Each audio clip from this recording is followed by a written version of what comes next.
हेलहंटर्स में अब तक हमने देखा कि ब्रुकनर नाम का बंदा जिसको एक हॉर्स की डेमोनिक पावर मिल जाती है, वहीं दूसरी साइड रोमिरो नाम का एक रशियन सोल्जर एक एयरप्लेन में बैठ के जा रहा होता है कि तभी वहां पर ब्रुकनर के साथी उसके एयरप्लेन पे अटैक कर देते हैं और वो मॉन्स्टर्स रोमिरो को लगभग मार ही चुके थे कि उसे घोस्ट राइडर की पावर मिलती है। और रोमिरो आगे चल के 3 और रशियन सोल्जर से टकराता है, जिनमें से एक का नाम निक फ्यूरी होता है और दूसरे का नाम होता है सजाडो। और सजाडो डॉक्टर स्ट्रेंज टाइप की पावर को पोजेस करता है और लास्ट पर्सन का नाम होता है पैगी कार्टर, अपने कैप्टन अमेरिका की प्रेमिका। और वो चारों साथ में मिलके ब्रुकनर को मारने के लिए निकल पड़ते हैं। एंड इसके इश्यू नंबर 2 की स्टार्टिंग में ही कुछ सोल्जर्स उन मॉन्स्टर से ही अपनी जान बचाते हुए भाग रहे होते हैं और एक जगह जाके छुपते ही है कि वो मॉन्स्टर उस जगह के गेट को ही तोड़ देते हैं और अंदर आके उन सभी को मारने लगते हैं। तभी उनमें से एक सोल्जर कहता है कि तुम लोग कभी भी नहीं जीत सकते, कम से कम मिलियन लोग यहाँ पर तुम्हें रोकने के लिए आ रहे हैं। जिसके बाद उन मॉन्स्टर्स में से एक कहता है कि तब तो हमें भी और लोग लगने वाले हैं। जिसके बाद वो उस सोल्जर के नेक पे बाइट करता है और उस सोल्जर को अपनी तरह ही एक मॉन्स्टर बना देता है। और तभी हमें रोमिरो, सजाडोज, Nick Fury and Peggy Carter दिखाए जाते हैं जो कि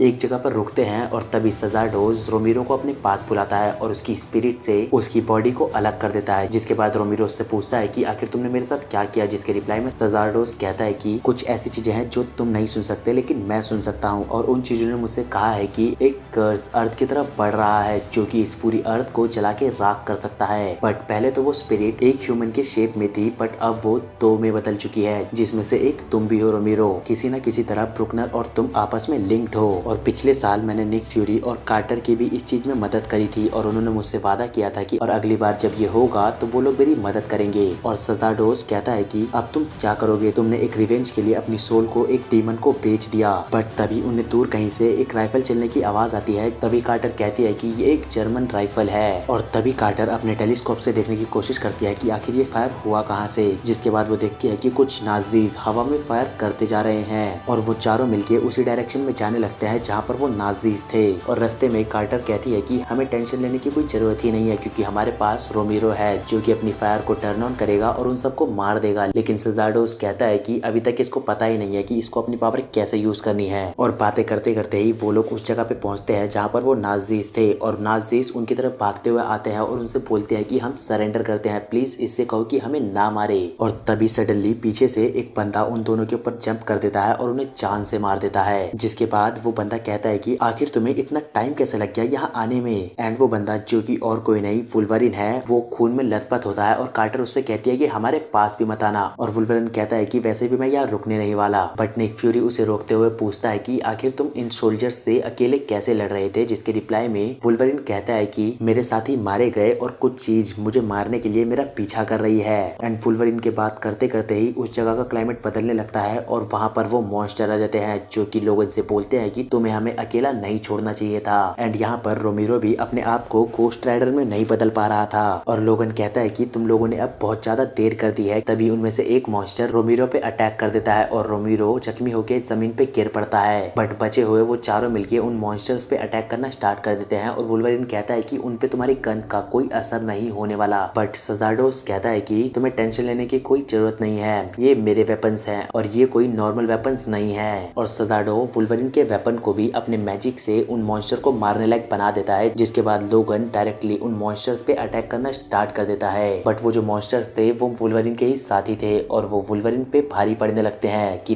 तभी जो मॉन्स्टर वुल्वरिन पे अटैक कर रहा था उसके ऊपर एक जलती हुई चेन आती है जो कि उसे बीच में से 2 हिस्सों में फाड़ देती है। और वो चेन किसी और की नहीं अपने घोस्ट राइडर की थी। तभी 2 और मॉन्स्टर घोस्ट राइडर की तरफ बढ़ने लगते हैं और उनमें से एक मॉन्स्टर कहता है कि ब्रुकनर को तुम याद हो। तभी उसके रिप्लाई में घोस्ट राइडर कहता है कि ब्रुकनर से कहना हम जल्दी ही मिलने वाले हैं। और इतना कहते ही वो उन दोनों को जलाकर राख कर देता है। तभी लोगन का वो साथी जो मॉन्स्टर में बदल गया था वो वापस नॉर्मल ह्यूमन में कन्वर्ट हो जाता है। जिसके बाद वो लोगन को कैलिनियन क्रेड के बारे में बताने लगता है जिसने ब्रुकनर को पावर दी, वो डेड हॉर्स। और वो लोगन से पूछता भी है कि क्या तुम मेरी बात को समझ पा रहे हो। जिसके रिप्लाई में लोगन कहता है कि मैं तुम्हें नहीं समझ पा रहा। और तभी वो सोल्जर कहता है कि तुम्हें उन नाजिस को मेरे लिए मारना होगा। जिसके रिप्लाई में वुल्वरिन कहता है कि मैं तुम्हारे लिए ये बिल्कुल करूंगा। जिसके बाद वुल्वरिन उस बंदे को मार के उसको उसके पेन से आजाद कर देता है। और तभी कार्सन सजाडोस से पूछती है कि क्या तुम्हें कुछ याद आया जो उस बंदे ने कहा। और तभी सजाडोस कहता है कि हाँ मुझे याद आया, एक रकून मिशन। लेकिन ये सब चीजें अब कुछ मैटर नहीं करती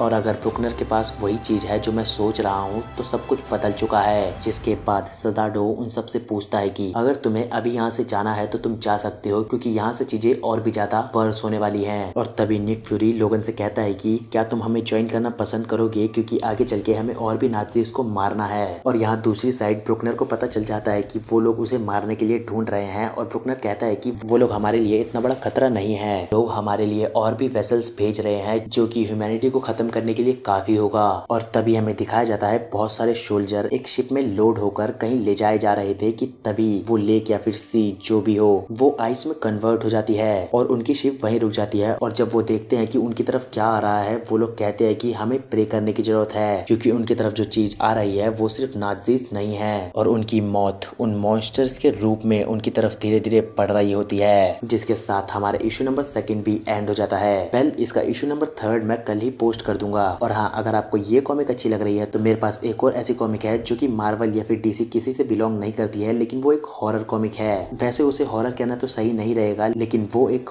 हैलोवीन टाइप कॉमिक है। वेल, गोश्त नहीं तो किलर सही, जो कि कम से कम खून खराबा तो कर ही देंगे। चलो वो कॉमिक किसी और दिन एक्सप्लेन करेंगे। अगर आपको आज की हमारी वीडियो अच्छी लगी हो तो वीडियो को लाइक करें, चैनल को सब्सक्राइब करें।